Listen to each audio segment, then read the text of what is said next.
kita bisa bertemu melalui Radio Darussalam yang dipancarkan secara langsung dari kawasan Agropolitan Center Morowali.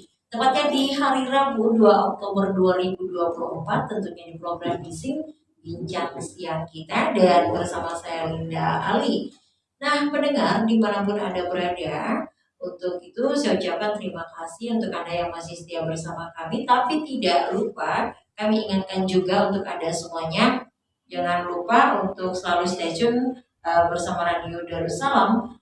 Dan caranya gampang sekali, bisa download aplikasi Radio Darussalam Kabupaten Musirawas.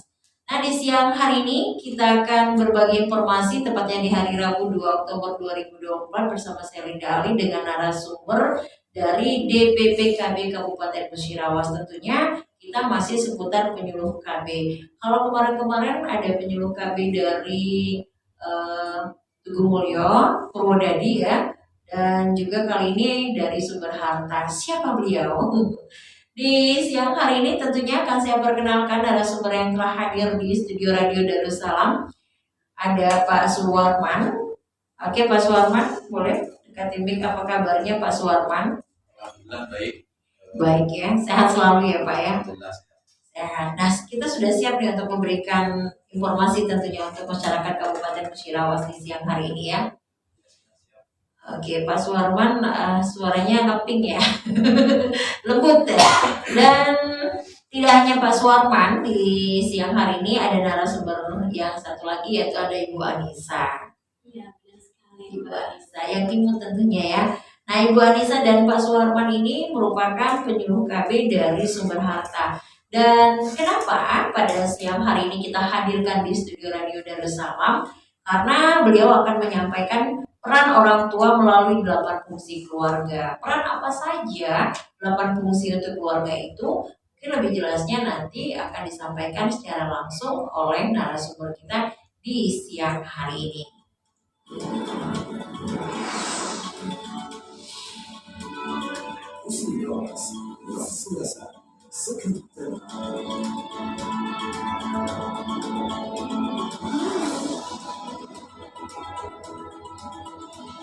Oke, 97,1 Radio Darussalam masih di program Bising Bincang Siang kita di siang hari ini. Dan terima kasih juga untuk semua pendengar dimanapun Anda berada yang selalu setia dan jadikan Radio Darussalam ini merupakan corong informasi Anda. Baik, kita langsung saja bersama DPPKB Kabupaten Musirawas, yaitu penyuluh KB dari Sumber Harta, yang telah hadir di studio Radio Darussalam, Bapak Suwarman dan juga Ibu Anissa, yang akan menyampaikan peran orang tua melalui 8 fungsi keluarga. Saya akan langsung nih ke narasumber yang pertama dulu, ke Pak Suwarman. Pak Suwarman, bisa dijelaskan secara detail apa sih tema kita yang mengapa diberi judul peran orang tua melalui 8 fungsi keluarga ini?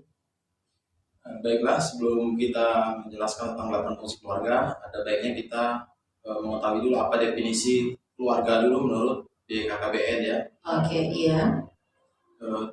Definisi keluarga menurut BKKBN adalah dua orang atau lebih yang dibentuk berdasarkan ikatan perkawinan yang sah, mampu memenuhi kebutuhan hidup, spiritual dan material yang layak, bertakwa pada Tuhan, memiliki hubungan yang selaras, serasi, seimbang antara anggota keluarga dan masyarakat. Dan juga keluarga merupakan institusi sosial budaya terkecil di masyarakat yang mempunyai peran sangat besar bagi pembentukan perilaku anak dan dalam mencetak karakter individu yang terpuji. Apa peran keluarga? Nah, dalam keluarga yang pastinya anak-anak pertama kali mendapatkan pengalaman dini langsung yang akan digunakan sebagai bekal hidupnya atau di kemudian hari. Keluarga sebagai wahana untuk mendidik, mengasuh, memperkenalkan anak pada lingkungan sekitarnya dan mengembangkan kemampuan seluruh anggotanya agar dapat menjalankan fungsinya di masyarakat dengan baik. Oke. Jadi itu adalah peran keluarga pada anak ya. Dan tadi juga definisi dari keluarga sudah dijelaskan oleh Pak Suwarman. Tapi Pak Suwarman dan Ibu Anissa, untuk lebih enak lagi, sekali-sekali lihat kamera nggak apa-apa nih. Saya kan wajah-wajah sweetnya tidak terekspos di kamera. Nah, tadi sudah mengenai keluarga dan juga peran keluarga pada anak. Apa fungsi orang tua dalam keluarga pada anak? Fungsi orang tua dalam keluarga yaitu yang pastinya fungsi orang tua sangat penting karena kunci sukses pelaksanaan fungsi keluarga ada di tangan orang tua sebagai pengendali keluarga ya. Oke. Orang tua yang memiliki kesabaran, ketekunan yang disertai rasa kebersamaan, maka fungsi keluarga akan terlaksana dengan optimal sehingga peran keluarga sebagai institusi yang melahirkan insan-insan berkualitas akan tercapai. Ya. Jadi peran keluarga pada anak ya, orang tua ya, dalam keluarga orang tua pada anak. Nah, kita ingin tahu secara detail nih, mungkin untuk orang tua muda juga yang baru memiliki putra putrinya, kapan kita bisa mengetahui karakter anak itu dibentuk? Jadi pada usia berapa? Karakter anak mulai dibentuk sejak usia 0 sampai 6 tahun yang merupakan periode keemasan bagi siklus kehidupan seorang manusia. Kenapa harus 0 sampai 6 tahun? Bisa lebih nggak? Atau bisa kurang? Karena terbentuknya tadi ya. Oke. Nah, di sini kita membahas sekitar peran orang tua melalui 8 fungsi keluarga. Kalau saya ingin tahu nih, 8 fungsi keluarga apa saja yang berperan sebagai orang tua? Oke, baik. Terima kasih ya, Mbak.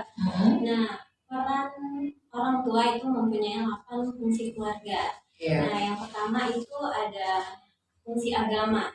Nah, fungsi agama ialah tempat pertama penanaman nilai-nilai keagamaan yang memberikan identitas agama. Keluarga juga menumbuh kembangkan nilai-nilai agama sehingga anak menjadi manusia yang berakhlak baik dan juga bertakwa. Nah, contohnya itu seperti iman. Iman contohnya itu mengajarkan tata cara ibadah sesuai dengan agama masing-masing. Mengajarkan anak apa itu nilai-nilai agama melalui iman. Dan juga ada takwa. Contohnya itu misal mengajarkan anak untuk menjauhi perbuatan yang dilarang agama. Misalnya kayak mengejek, terus memukul teman, dan sekarang yang lagi marak itu membuli. Nah, itu tidak boleh. Dan juga ada fungsi kejujuran. Nah, kejujuran. Nah, itu contohnya itu mengajarkan anak untuk berteman dan juga hidup rukun dengan pemeluk agama lainnya. Jadi jangan membedakan dengan agama-agama yang lain. Selain itu, dan juga ada tanggal rasa di fungsi agama, Mbak. Tanggal rasa contohnya itu mengajarkan anak untuk berteman dan hidup rukun dengan pemeluk agama yang seperti tadi. Adanya tanggal rasa ya. Itu berapa nih? Itu yang masih masuk fungsi agama. Dan juga ada rajin, Mbak. Contohnya itu mengajarkan anak rutinitas dalam melaksanakan ibadah seperti sholat 5 waktu dan juga kesolehan. Nah, contohnya itu mengajarkan anak untuk taat melaksanakan ibadah. Dan juga ada ketaatan. Contohnya itu mengajarkan anak untuk taat terhadap aturan agama masing-masing. Misal puasa saat di bulan Ramadan. Terus kebaktian sesuai jadwal dan ketetapan. Cara berpakaian, kalau sholat, bahwa kita kalau agama Islam harus menutup aurat. Dan juga ada suka membantu atau kasih sayang. Pleset, Mbak. Enggak apa-apa. Kadang-kadang memang harus dipleset, Mbak. Contohnya itu mengajarkan anak untuk berbagi dengan teman yang mengalami kesulitan atau musibah tanpa membeda-bedakan agama. Jadi sama rata, harus membantu dengan sesama. Terus ada disiplin. Contohnya itu mengajarkan anak untuk mematuhi aturan agama masing-masing. Yang tadi taat beribadah, sholat. Terus ada sopan. Contohnya Contohnya itu mengajarkan anak untuk tidak ribut pada saat melaksanakan ibadah. Terus juga kalau bertemu orang yang lebih tua, anak harus lebih sopan gitu. Terus sabar dan juga ikhlas. Contohnya itu mengajarkan anak untuk tidak tergesa-gesa dalam menjalankan ibadah. Ini 8 sudah. Itu fungsi agama, Mbak. Fungsi agama. Jadi panjang ya Mbak ya? Fungsi agamanya yang pertama. Iya. Oke. Baik, nanti kita lanjutkan kembali. Tetap bersama kami di sini di 97,1 Radio Darussalam. Masih di program Bising Bincang Siang bersama saya Linda Ali di siang hari ini. Nah, tadi kita sudah membahas beberapa poin ya, dari apa itu keluarga, definisi dari keluarga, kemudian peran orang tua, ataupun kapan kita mengetahui karakteristik anak yang dibentuk. Dan tadi juga Ibu Anissa sudah menjelaskan ada beberapa fungsi dari keluarga. Ada 8 fungsi ya. Itu baru salah satu ya. Salah 2 dapat dengan 8 ya. Baik, kalau salah 2-nya terusnya gimana nih? Kalau dari 8 fungsi berarti kita masih memiliki 7 fungsi lagi. 7 fungsi lagi. Nah, mungkin biar lebih jelasnya bisa dilanjutkan kembali fungsi-fungsi berikutnya Bu Anissa. Oke, baik. Terima kasih ya, Mbak. Nah, selanjutnya itu ada penanaman dan penerapan nilai karakter melalui fungsi sosial dan budaya. Fungsi sosial dan budaya ya. Nah, yang pastinya keluarga menjadi wahana pertama anak dalam belajar berinteraksi dan beradaptasi dengan lingkungan sekitarnya, serta belajar adat istiadat yang berlaku di sekitarnya. Jadi istiadat juga diajarkan ya. Oke. Nah, fungsi selanjutnya? Fungsi selanjutnya ada yang namanya fungsi cinta kasih. Fungsi cinta kasih. Contohnya itu bagaimana cara anak membacakan cerita kepada anak atau mendorong tentang cinta kasih, tentang kisah empati. Misalnya cerita tentang hewan, Mbak, biasanya. Hewan yang sedang mengalami kesusahan seperti cerita kancil. Jadi bagaimana orang tua itu memberikan cerita, jadi biar anak itu merasa simpati. Contohnya ya. Jadi mungkin secara animasi juga ya, film-film animasi. Jadi anaknya itu bersimpati, kasihan, kelinci itu terjebak gitu. Selanjutnya itu ada fungsi perlindungan. Fungsi perlindungan. Maksudnya? Fungsi perlindungan itu ialah adanya suasana saling melindungi, maka keluarga harus menjadi tempat yang aman, nyaman dan menenteramkan semua anggotanya melalui orang tua. Jika keluarga berfungsi dengan baik, maka keluarga akan mampu memberikan fungsi perlindungan bagi anggotanya. Jadi tempat kita mengadu, tempat cerita. Itu tadi yang makanya didefinisikan fungsi perlindungan ya. Berarti ini memang sangat perlu sekali ya. Nah, di samping fungsi perlindungan itu ada berapa fungsi lagi nih? Ada 4 fungsi lagi ya? Benar. Oke. Fungsi selanjutnya apa nih? Mungkin Pak Suwarman bisa menjelaskan. Berikutnya ada fungsi reproduksi ya di sini ya. Fungsi reproduksi yaitu keluarga menjadi pengatur reproduksi keturunan secara sehat dan berencana sehingga anak-anak yang dilahirkan menjadi generasi penerus yang berkualitas, yaitu 2 anak lebih sehat, bukan kalau menurut BPPN. 2 anak cukup ya, lebih sehat ya. Kalau dulu simpelnya 2 anak cukup, sekarang 2 anak lebih sehat. Oh gitu. Pelaksanaan fungsi reproduksi untuk mewujudkan generasi sehat fisik, sistem dan fungsi reproduksi serta rohani emosional.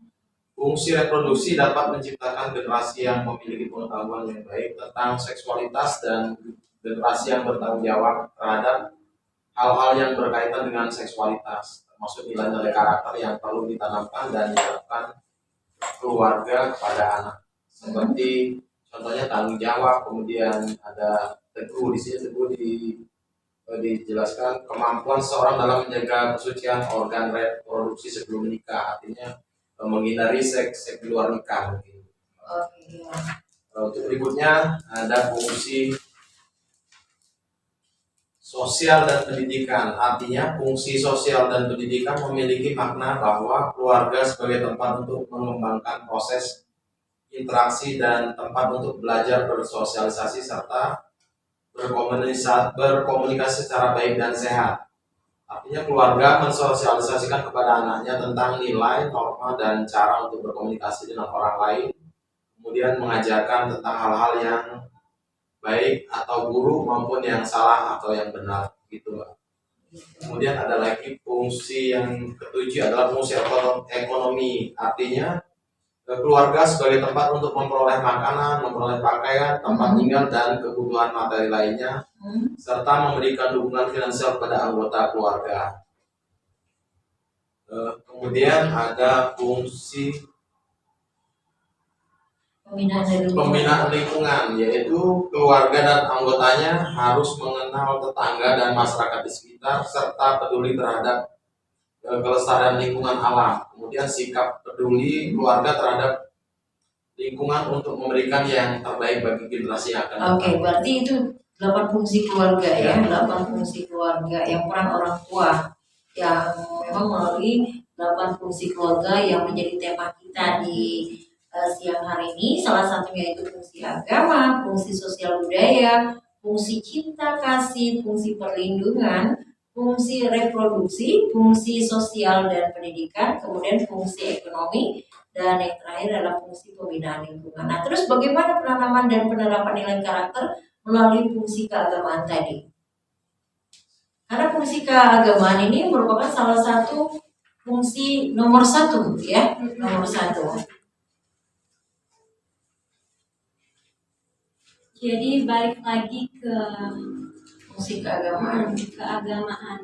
Jadi keluarga adalah tempat pertama untuk kita bernaung, tempat pertama untuk kita mengadu.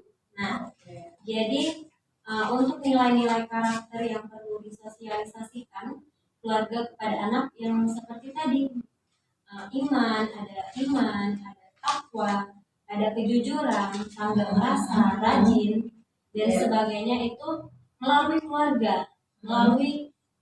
Jadi bagaimana cara orang tuanya mengajarkan anaknya untuk peduli tadi, peduli dan mengenal nilai-nilai agama. Nilai agama ya.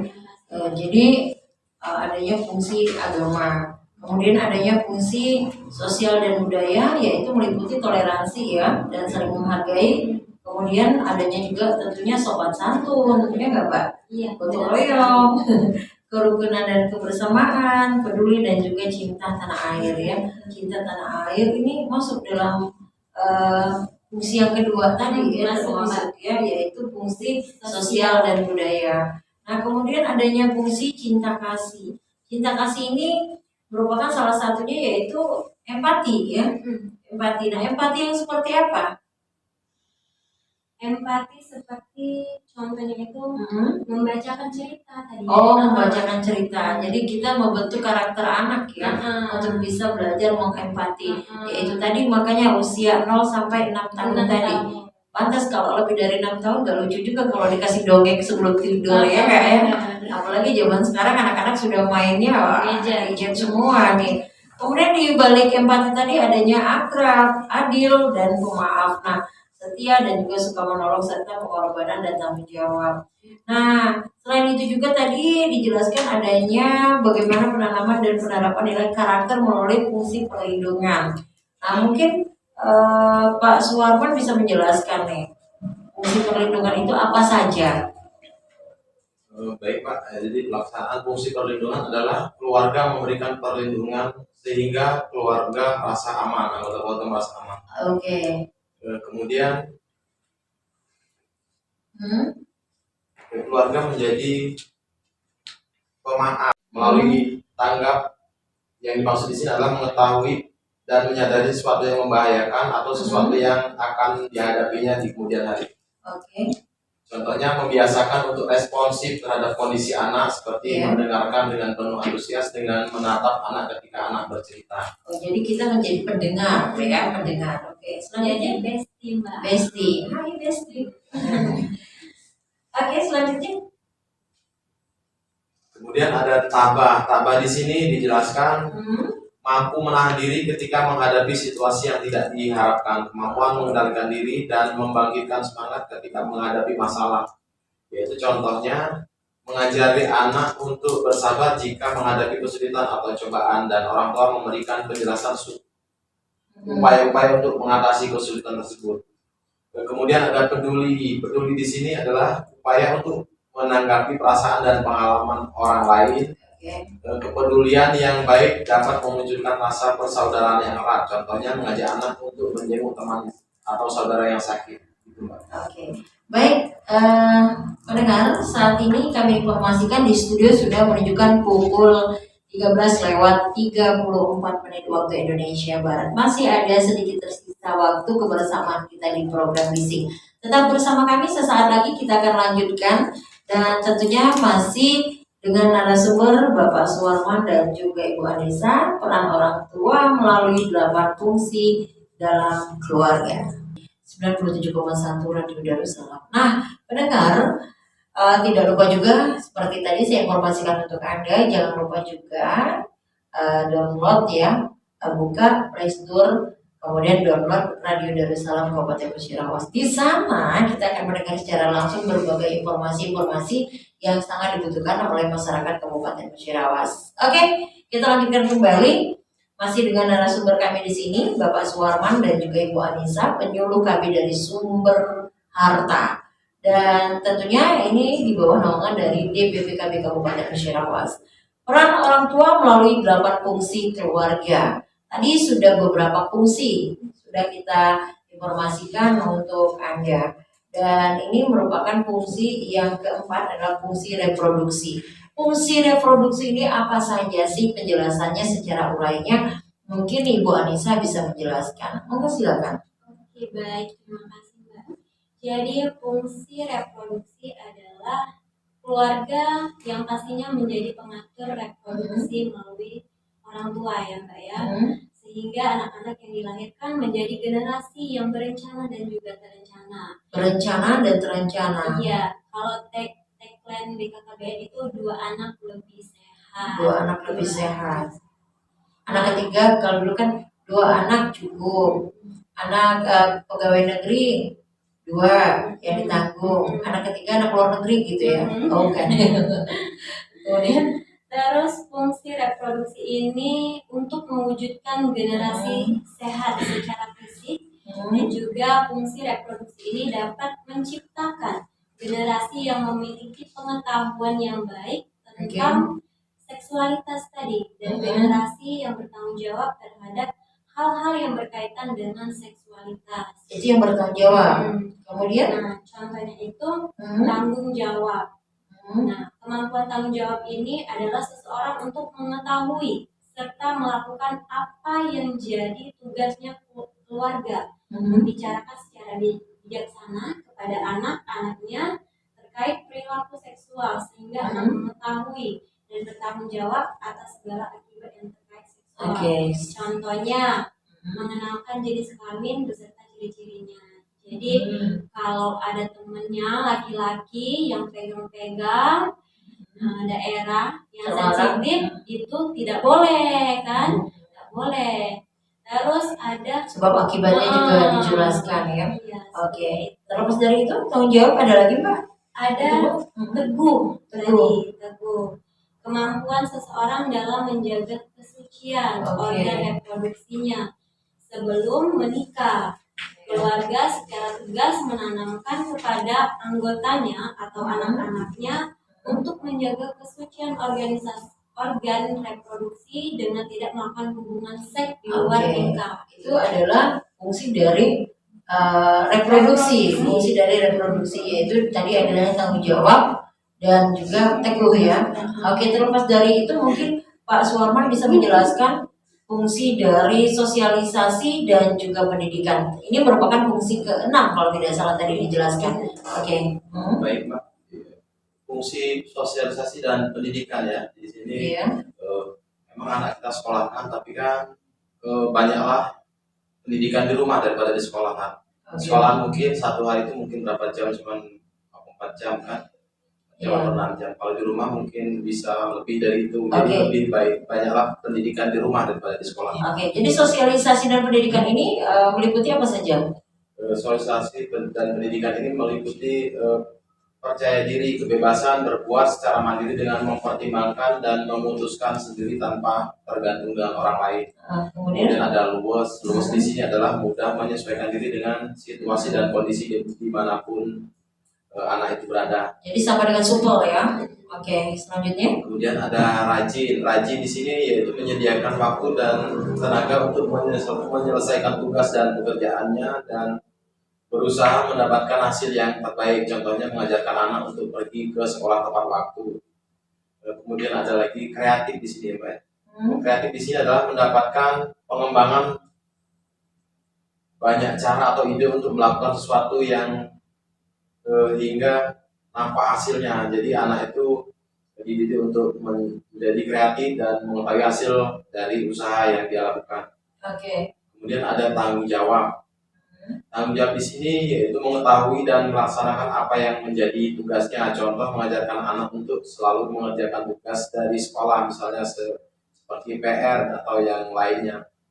Kemudian ada kerjasama. Kerjasama di sini yaitu melakukan suatu pekerjaan secara bersama-sama dan ikhlas. Contohnya mengajak anak untuk mengerjakan pekerjaan rumah secara bersama-sama. Oke. Terus bagaimana sih penerapan nilai karakter melalui fungsi ekonomi? Fungsi ekonomi ini merupakan fungsi ke-7 kalau tidak salah ya, dari 8 fungsi keluarga tadi. Nah, siapa yang mau menjelaskan? Oke, Bu Anissa silakan. Jadi untuk fungsi ekonomi itu untuk mewujudkan generasi yang cerdas dalam mengatur keuangan keluarga sehingga mampu memenuhi kebutuhan hidupnya dan mewujudkan keluarga yang sejahtera. Contohnya itu seperti hemat. Nah, jadi mengajarkan anak supaya tidak banyak jajan. Nah, kalau bisa dikasih orang tuanya 5.000, jajan 2.000, yang 3.000-nya ditabung. Begitu ya. Terus ada yang namanya teliti, selalu berhati-hati dalam segala hal. Orang yang teliti selalu mempertimbangkan untuk rugi dan memperkecil kesalahan dalam segala tindakannya. Contohnya mengajarkan anak untuk tidak menyimpan uang sembarangan. Terus disiplin, contohnya itu mengajarkan anak untuk rajin menabung tadi. Terus ada yang namanya peduli. Nah, peduli itu mengajarkan anak menyisihkan uang untuk membantu orang yang kesulitan atau tertimpa bencana. Jadi ajarkan anak untuk saling membantu sama. Dan juga ulet. Nah, contohnya mengajarkan anak untuk selalu mencoba kembali jika gagal. Misal kalau pelajaran matematika biasa nih ya Mbak ya, kecil. Nah, ajarin anak untuk belajar lagi, mencoba. Akhirnya dapat nilai yang memuaskan. Oke. Terakhir nih, ada fungsi pembinaan dan lingkungan. Mungkin Pak Warman bisa jelaskannya. Fungsi pembinaan lingkungan yaitu dijelaskan bahwa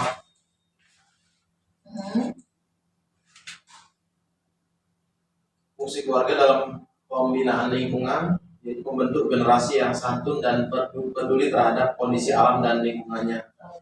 Nilai-nilai karakter yang perlu ditanamkan dan diterapkan keluarga kepada anak adalah sebagai berikut, yaitu selalu mematuhi aturan yang telah ditetapkan dan menjaga keserasian antara keluarga dan lingkungan keluarga serta lingkungan yang perlu dijaga pelestariannya untuk mewujudkan kesejahteraan dan memberi manfaat bagi seluruh anggota keluarga. Contohnya mengajari anak untuk tidak merusak lingkungan, misalnya ikut merawat tanaman dengan tidak mencabut tanaman yang telah ditanam untuk penghijauan, contohnya begitu, Pak.